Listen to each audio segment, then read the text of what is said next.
everybody. Thanks for coming and welcome into my home, my office. I hope you're all doing well. So I just have one disclaimer before we start today, and that's that this majestic beast here named Martin has started teething. And so he's in my office right now. He has his favorite chewy. So I think he'll be quiet, but if you do hear a dog kind of wandering around or a squeaking squeak toy, that's what's happening. But I think he'll be okay. Thanks, Sam. He is very, very sweet. But yeah, this is the COVID life. I can't trust him to wander around the house when he's teething. So he has to be in here with me. Okay, so today's session, I kind of changed the title a little bit. Initially, I had titled it Chronic Health Conditions and Wellbeing, but I'm going to be specifically talking about diabetes and well-being because that's where most of my research is. I do a little bit of work with heart disease, but most of it's with diabetes, so I thought I'd stick with that. So just a little overview about diabetes before we get into the well-being side. So as you may or may not know, diabetes is a progressive chronic condition. Progressive means, for the most part, it tends to kind of worsen a little bit over time. There's certainly things you can do to slow how quickly it gets worse, but it is one of these conditions where it's kind of hard to go backwards. Things tend to kind of either stay where they are if you manage it really, really well, but it tends to get worse. Chronic, meaning it's something that for the most part you have for life. There's two major types of diabetes, although there are some others, but the two major types are type 1 diabetes and type 2 diabetes. Type 1 diabetes is an autoimmune disorder, whereas type 2 diabetes is a little bit different. It happens when the pancreas doesn't produce enough insulin, or your body just tends to not use the insulin properly. You tend to see type 1 diabetes emerging in younger people, but it can emerge later on in life, which sometimes surprises people. Type 2 diabetes, we tend to see emerging around middle age, although there is kind of it's becoming a bit more prevalent amongst children, which is a bit concerning. The prevalence of type 1 diabetes hasn't really gone up in a dramatic way over time, and that's because it's an autoimmune disorder. But what we have been seeing over time is that the prevalence, or how common type 2 diabetes is, has been going up pretty much across most countries in the world. So people like charts. Well, at least I like charts. So I thought I'd show you a graph here. So this graph here comes from Statistics Canada, and it's diabetes by age group and sex for the population age 12 and older in Canada. So these are 2017 data, so fairly recent. So on the x-axis, the horizontal axis across the bottom, you have different age groups. And then kind of on the y-axis, the vertical axis that goes up and down is the percentage of people within that age group who have diabetes. The two different bar colors represent males and females. So blue is for males and red is for females. A lot of different things you can take away from this, but the one thing that I think is kind of most interesting is that as we move kind of into higher and higher age ranges, the bars get higher, which means diabetes is becoming more common in that age group.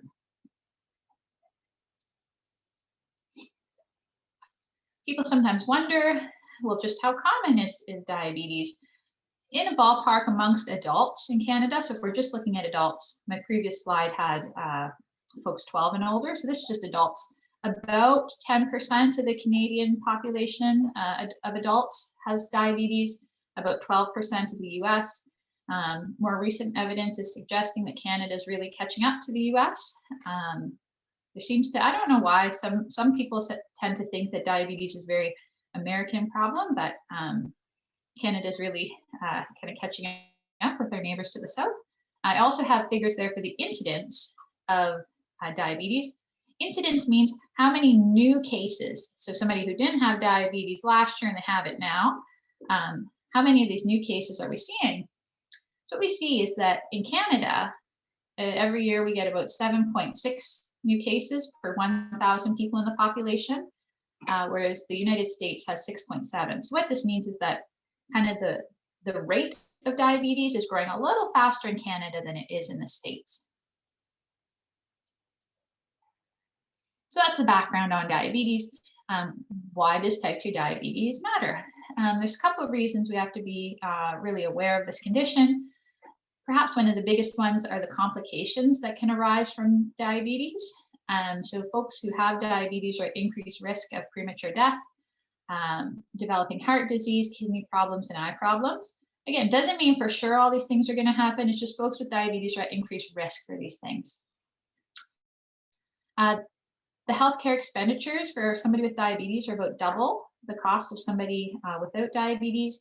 And then most important for what I'm going to be talking about today is that there can, for some people with diabetes, be some concerns and issues regarding quality of life.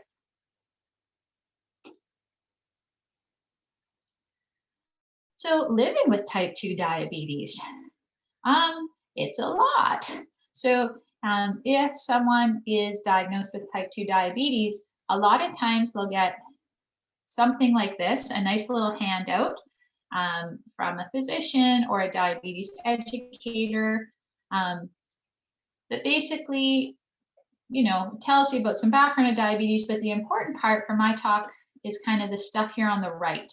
So all the things people with diabetes are told to do to gain control of their diabetes. So, I mean, it's just easy peasy little things like eat healthy, exercise, check your glycemic control. So how well your blood sugar is doing. You got to check your feet, no big deal. Get your eyes and teeth checked. Make sure you take your medication all the time. If you smoke, stop smoking. Just did a really, really easy one, manage your stress. Okay, so those are the things you're supposed to do to manage your diabetes, right? It's a pretty tall order.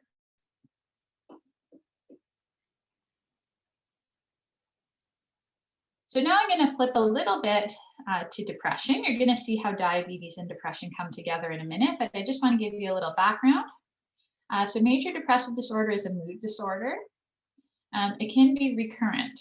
So what this means is for a number of folks, not everybody, but for a lot of folks, they'll have periods in their life where they experience a depressive episode. They'll have a period where of kind of normalcy or well-being, wellness, and then they might have another depressive episode. So that's what I mean by it can be recurrent.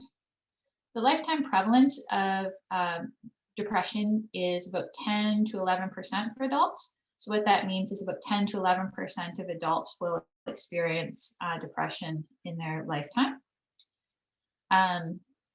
There are several other types of depression. This doesn't look the same for everybody. But one thing I do want to note is that somebody might not hit the threshold for major depressive disorder. They can have what are called subclinical symptoms. So they still have some symptoms, but maybe just not. The symptoms don't last long enough, or they don't have enough of them to meet the threshold for major depressive disorder. So those people, they have what are called subclinical symptoms. Subclinical symptoms are really, really important too. They really impact somebody's quality of life and well-being. So they're worth noting also. So some symptoms of depression are as follows. So depressed mood. So that's one people tend to kind of be familiar with. Another common one is lack of interest or pleasure in activities. So things that people liked before or that they found interesting or enjoyable before, they don't so much when they are experiencing a depressive episode. You might see weight gain or weight loss, or an increase or a decrease in appetite. Thoughts or movements might really, really speed up, or they might feel really slow. So somebody might feel like they're walking through kind of quicksand, even though they're just walking on normal ground, or they might kind of feel like their head's stuck with cotton. They can't think clearly, or they can't think quickly. Fatigue and loss of energy. Fatigue and loss of energy is another symptom. Feelings of worthlessness or inappropriate guilt can be a symptom some folks experience. Trouble concentrating and recurring thoughts of death are just some symptoms. So why am I talking about depression during a diabetes presentation? Well, people with diabetes are roughly about 2 times more likely to have depression compared to people in the general population. So sorry, the dog's coughing. I'm sorry if you can hear that. Um, so people with diabetes are about twice as likely to have depression compared to the general population. When somebody has 2 conditions at the same time, it's called comorbid. So if somebody has depression and diabetes, those are comorbid disorders.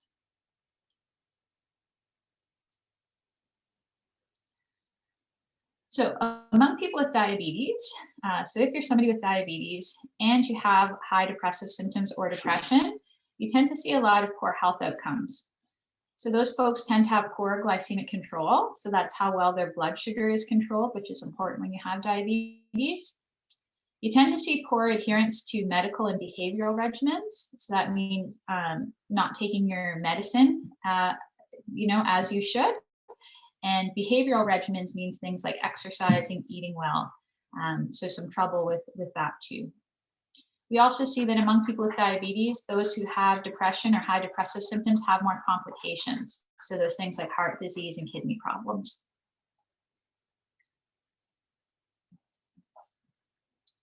So I've told you that depression and diabetes, they tend to go together, right? So the question is it the depression leading to the diabetes, or is it the diabetes leading to the depression? So this is hard to do on Zoom. If we were in person, I'd have you raise your hands. So you can just think to yourself, if you think it's depression leading to diabetes, so some people you think that way. Other people think, no, it's going this way. It's the diabetes leading to depression. And no matter what you guess, everybody's a winner. Because what we see is that it's a bidirectional or kind of a bidirectional association. So depression increases the risk of diabetes, and having diabetes increases your risk of later developing depression. So it's bidirectional. So people always want to know why. How can it be bidirectional? What's going on there? Well, researchers work pretty hard to try to answer that question. So I'll start by discussing this direction. So that's depression leading to diabetes. And the big explanations for why this happens, there's kind of behavioral explanations and biological explanations. So I'll start with the behavioral explanations about why depression could lead to diabetes.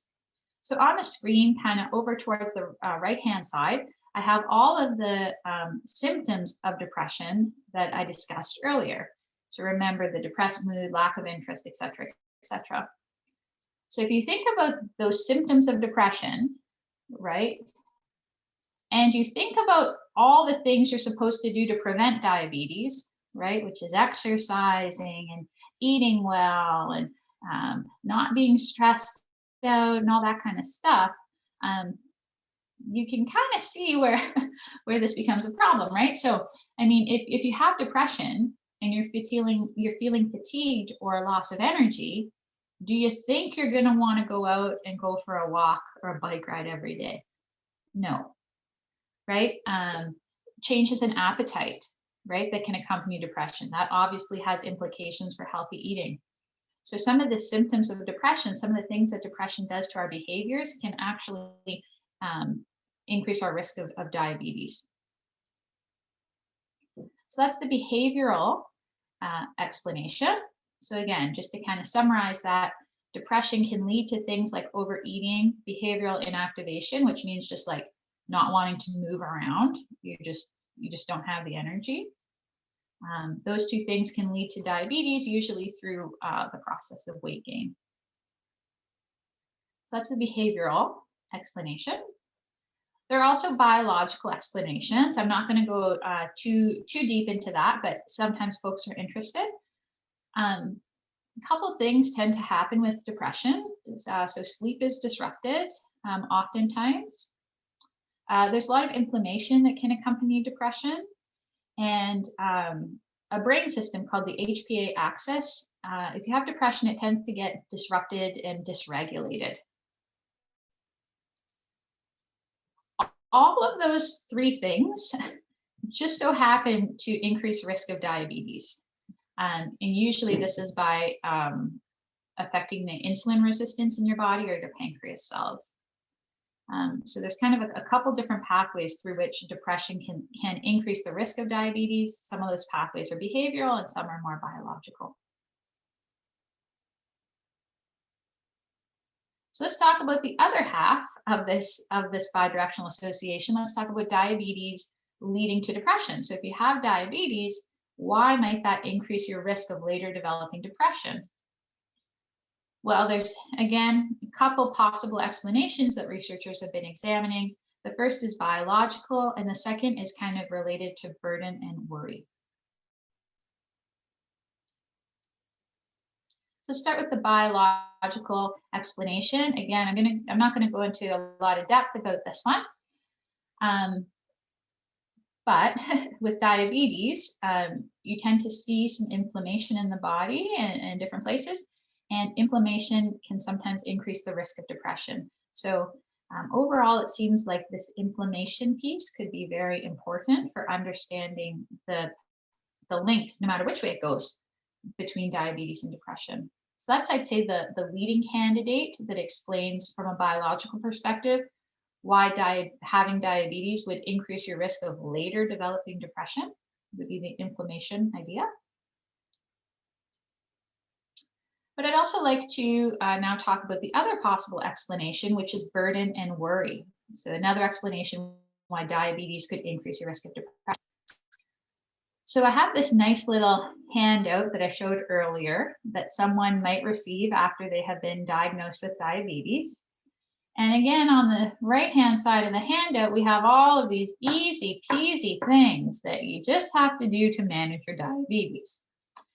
You know, eat healthy, exercise, blood sugar and glycemic control checks, foot care, eye, dental exams, medication, don't smoke, stop worrying. That's kind of a lot.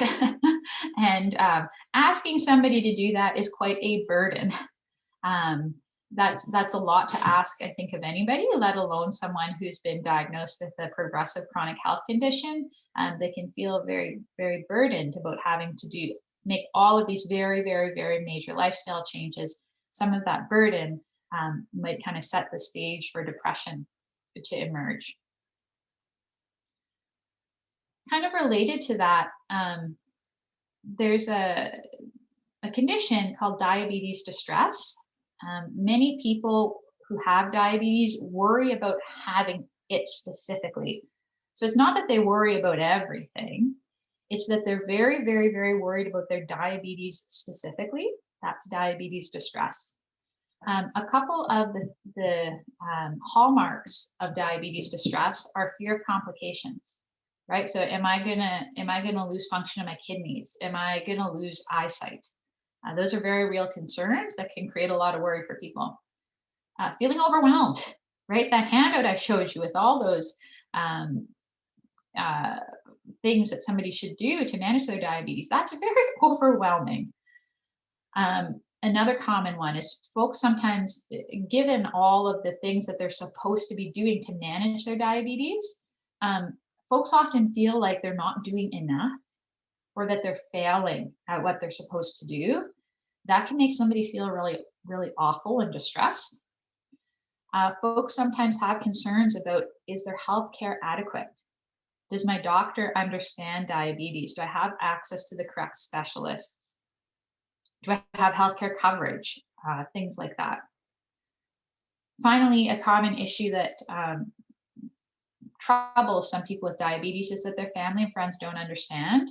So family and friends, although well-intentioned, might say things like, "Oh, don't worry about it. You're going to be fine. Your kidneys are going to be fine. You can have this. Have this donut. It's no big deal. Come to the buffet with me. Don't worry about it. It's just one time." So sometimes family and friends don't, although well-intentioned, don't quite understand, and that can be a source of distress for people with diabetes.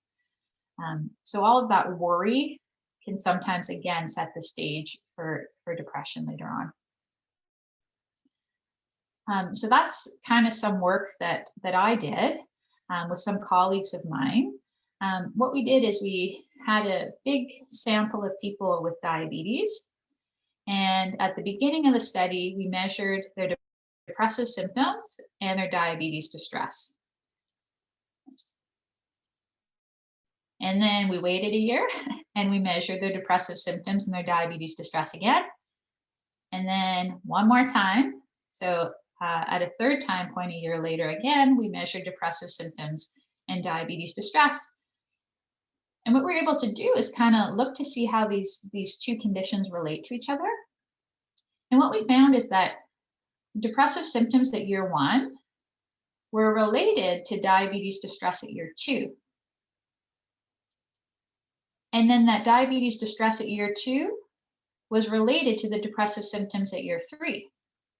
Okay, so it kind of seemed like depressive symptoms and diabetes distress were bouncing back and forth between each other. Okay, and so these were small associations, but they were really reliable. And just, just to kind of further that idea of depressive symptoms and diabetes distress kind of feeding off each other and kind of almost like a vicious circle, we saw that how much diabetes distress somebody had at the first time point predicted their depressive symptoms at the second time point, and those depressive symptoms predicted their distress at year 3. So it did kind of support this idea that there is kind of this vicious circle going on between worrying about your diabetes specifically and having depressive symptoms.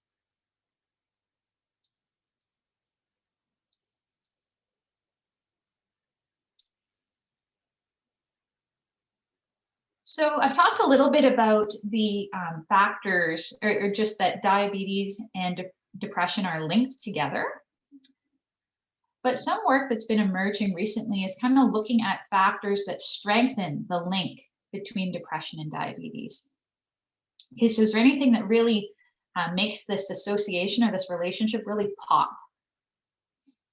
So I'm going to share a couple of studies. In both of these studies, this is how they're done. So we start with a group of people who don't have diabetes. We wait a little bit of time. And then at the end of that time period, we look to see, okay, who developed diabetes? Okay, so that's kind of the setup for these studies I'm going to share with you right now.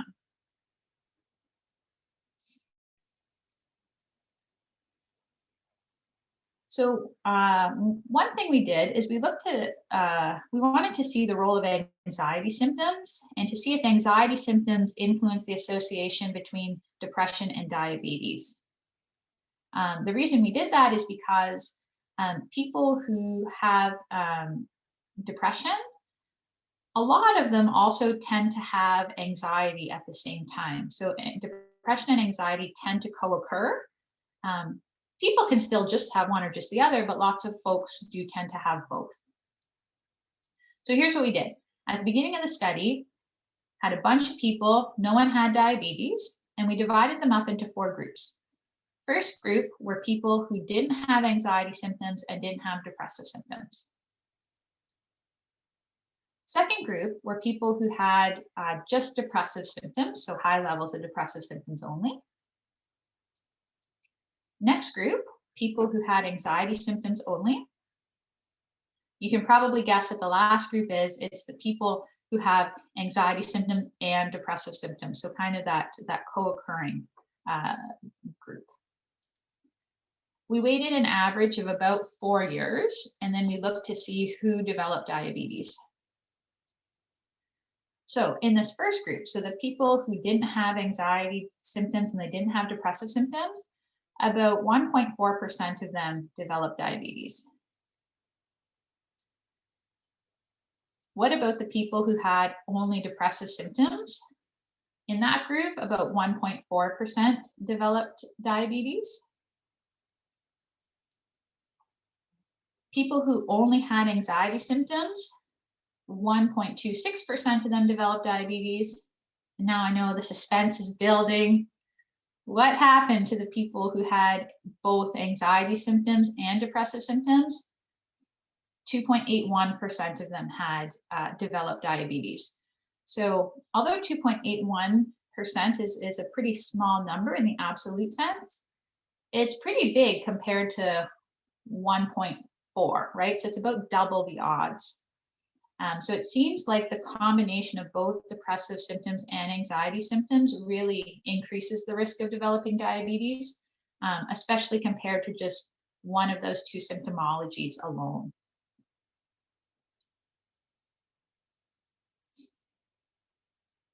So that was one study we did that looked to see if there were any factors that really made the association between depression and diabetes really kind of pop.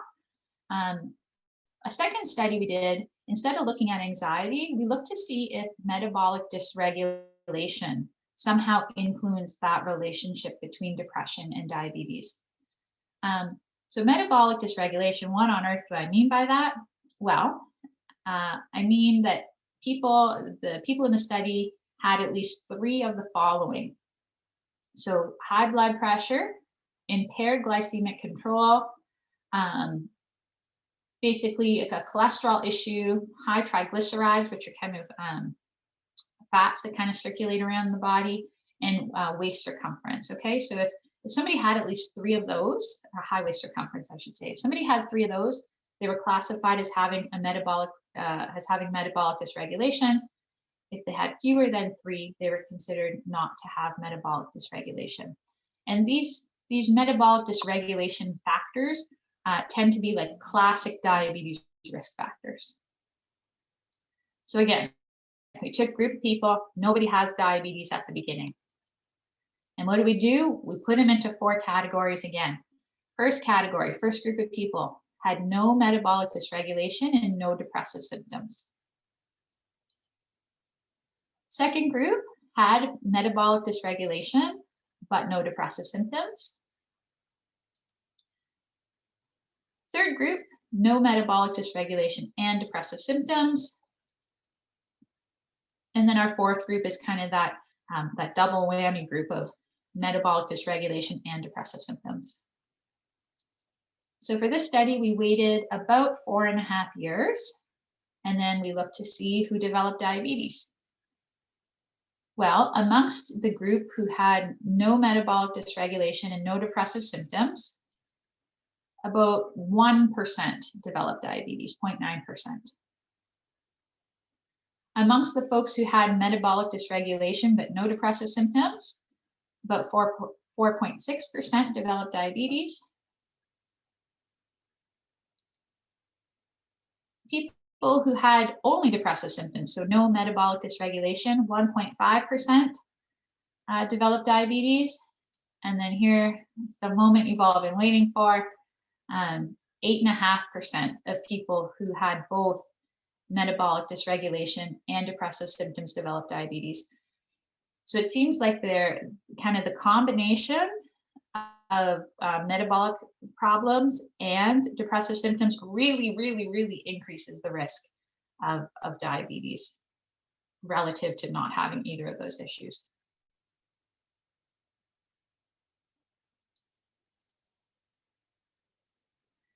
So that's kind of an overview about diabetes and depression, and a couple of studies I've been involved in that have kind of looked for factors that really influence the relationship between depression and diabetes.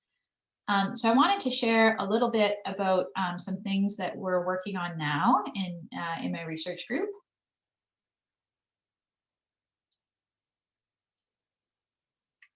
So one of the things we're looking at is now positive mental health. A lot of what I've been talking about has been more of the mental illness side, so things like depression and anxiety and distress.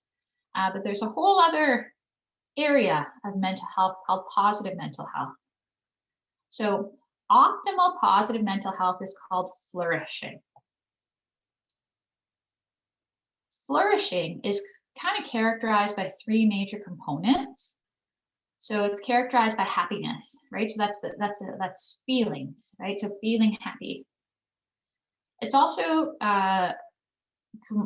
characterized by psychological well-being. What I mean by that isn't more like the feeling of happiness. It's kind of more bigger picture, higher level stuff. So it's feeling like life has meaning, feeling like life has direction and purpose. And finally, flourishing is characterized by social well-being. So that means having supportive relationships and things like that. Ooh, I see a question in the chat, so I'm gonna look at that now. Okay, so Donna is wondering, are there mediating factors, e.g. depression leads to poor health behaviors, which then leads to metabolic dysregulations and hence diabetes? Sorry, said that, then I missed it. Oh yeah, so Donna's question is basically all these things I talked about, like, do we know the exact order that they all go into? Unfortunately, I don't know of a study that has tried to put all of those pieces together in order. So Donna's question is about mediating factors. Mediators are just processes that link our predictor with our outcome. So what's happening in the middle there? What's happening that brings depression over to diabetes? So yeah, Donna, I don't know if anybody's looked at two mediators. People just tend to kind of look at one or the other. They tend to say depression leads to inflammation, which leads to diabetes, or depression leads to poor health behaviors, which lead to diabetes. I don't know if anybody's looked at kind of the temporal sequencing of the mediators. Good question. Yeah, so flourishing. So this is kind of the positive, good, feel-good side of mental health. It's kind of looking beyond mental illness and looking towards kind of positive well-being. Why do we look at this? Why, isn't just the absence of depression, doesn't that count as flourishing? Not quite. So there's a model out there of mental illness and mental health, and it suggests that mental illness, so things like depression, it's related to flourishing, but they're different. Okay, so you can probably think about somebody who is not depressed doesn't mean they're flourishing, right? So just because maybe I don't have depressive symptoms doesn't mean that I feel my life has so much direction and I'm really satisfied with my life, right? It doesn't kind of work like that.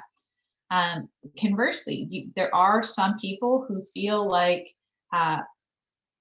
that they are, for the most part, satisfied with their life, but they still do deal with depression. So these two different things about kind of positive mental health and flourishing and mental illness, they're not necessarily two sides of the same coin. So that's why we're kind of starting to look at this space in my lab. So we're starting out with just kind of a simple question. We wanted to know how common is flourishing mental health among Canadian adults with diabetes? It sounds so simple, but nobody's really looked at it because in the diabetes space, a lot of the attention has been on mental illness, depression, distress, anxiety. So we used a representative sample of Canadians. So it was data collected by Stats Canada. And what we found is that amongst the people in that study who didn't have diabetes, okay, so this is Canadians without diabetes, about 76.5% were flourishing, which is, great. That's a pretty nice number, I think. What about people with diabetes? So amongst people with diabetes, 73% were flourishing. So still a nice, relatively high number of people with diabetes were flourishing, but overall that number is still a little bit lower for people with diabetes. So there's a little bit of a discrepancy in terms of flourishing when you're comparing people with diabetes to those without. So amongst the people with diabetes in the study, those who were flourishing reported a lot of really great health outcomes. So the people who were flourishing and had diabetes reported that they did more physical activity compared to the people with diabetes who weren't flourishing. The people with diabetes who are flourishing also self-rated their health better. So if you ask somebody, how good's your health? The people who are flourishing said, my health's better. The people with diabetes who are flourishing reported fewer comorbidities. So this is fewer co-occurring health problems, so things like cancer, heart disease, etc. The people who are flourishing and had diabetes had less functional disability. So this is how much difficulty somebody has doing activities of daily living. And they were also less likely to smoke. So it seems like there is a link between having flourishing mental health and some good health outcomes and behaviors amongst people with diabetes. We don't know which direction this goes in, though. We don't know if it's the good health is leading to flourishing or flourishing is leading to good health. We don't know yet. That's what we have to figure out next. But this is where we had to start. So that's one project we've been working on in terms of positive mental health in people with diabetes. Here's another project that I worked on. So this project was led by a former Carleton graduate student. She just graduated last year. And she was interested in optimism and depressive symptoms amongst people with newly diagnosed diabetes. So Violet is her name, that was the student. She was wondering, if somebody has a great deal of optimism before they're diagnosed, does that kind of help to protect them from developing depressive symptoms after they're diagnosed? So I'll lay out the timeline of the study. So at the beginning of the study, nobody in the study, in the sample, had diabetes. And at that time, optimism was measured and depressive symptoms were measured. 2 years later, depressive symptoms were measured. But the important thing is that at some point between the start of the study and 2 years later, everybody reported being diagnosed with diabetes by a doctor. Okay, so kind of the cool thing about this is that Violet was able to see a measure of optimism before someone was diagnosed with diabetes, as well as their depressive symptoms, and then look to see what happens to depressive symptoms after the diagnosis. So she had access to information about depressive symptoms 2 years and also 6 years after the start of the study. And what she found was that greater optimism at the start of the study was associated with a slower increase in depressive symptoms at 2 years and 6 years. So this kind of supported her idea that maybe optimism is acting as some sort of buffer against depressive symptoms after somebody is diagnosed with diabetes. I always like to highlight the work done by the Carleton grads. And finally, my last little bit that I'll just share with you about what's going on looks at spousal influences. So this work doesn't kind of measure well-being and depressive symptoms specifically, but it includes spouses, who I think are a big part of our well-being. So here's how research is usually done in kind of my little world. So we have somebody, Harry, we measure something about Harry, whether it's his metabolic dysregulation or his depressive symptoms or whatever. And then we look to see if Harry develops diabetes. And then we have Sally, and we measure something about Sally, whether it's her metabolic dysregulation or her depression. And then we look to see if she developed diabetes at baseline. So that's our usual approach. We like to kind of treat people in isolation. But something that we've been working on in my lab is called the dyadic approach, where you treat people who are in relationships as a dyad, as a unit. So the couple is the unit of analysis. So in the dyadic approach, we still have Harry and Sally, who are in a relationship in my example. But we look, in addition to seeing how does Harry's characteristic influence Harry's likelihood of developing diabetes, we also look to see how does something about Harry influence Sally's likelihood of developing diabetes? And similarly, how does something about Sally influence Harry's likelihood of developing diabetes?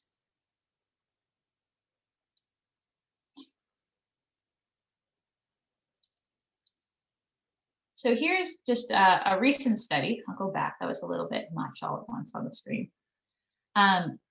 So in this, for this study, what we did is we had couples who were cohabitating or married, And we measured both spouses, or we had access to information about both spouses' body mass index.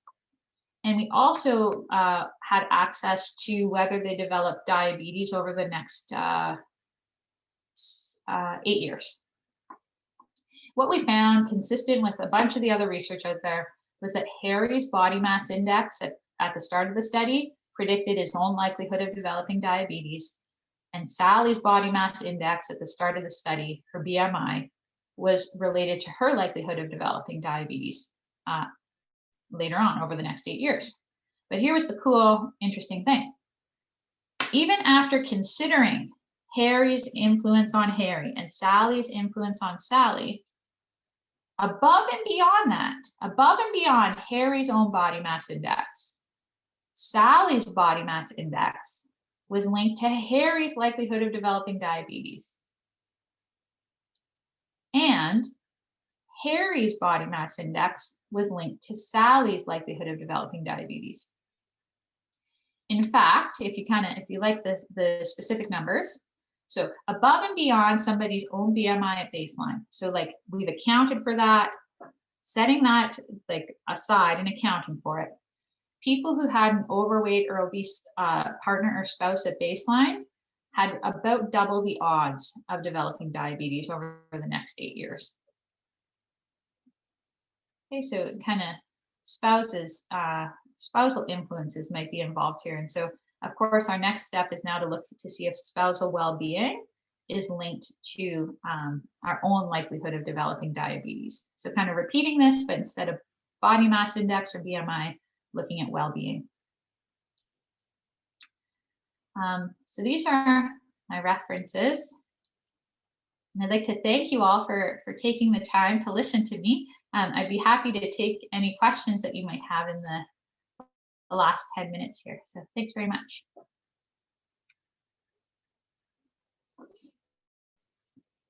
Donna says, well, I'm glad my husband, you're welcome, Sarah. Donna says, I'm glad my husband has a low BMI, but how much of this is a spurious correlation? It's always tough. Just, we can't untangle things perfectly in a correlational design like this, right? It's impossible without an experiment. But we did control for each person's own BMI at baseline, and we did control for a bunch of other factors. So we controlled for things like age, ethnicity, education, which is a proxy for SES, and physical activity was also in there. So at least we were able to account for those things. I'm not sure if you had another candidate variable in there, Donna. If you do, please feel free to put it in the chat, but great question. You're welcome, Frohan. Thanks for coming.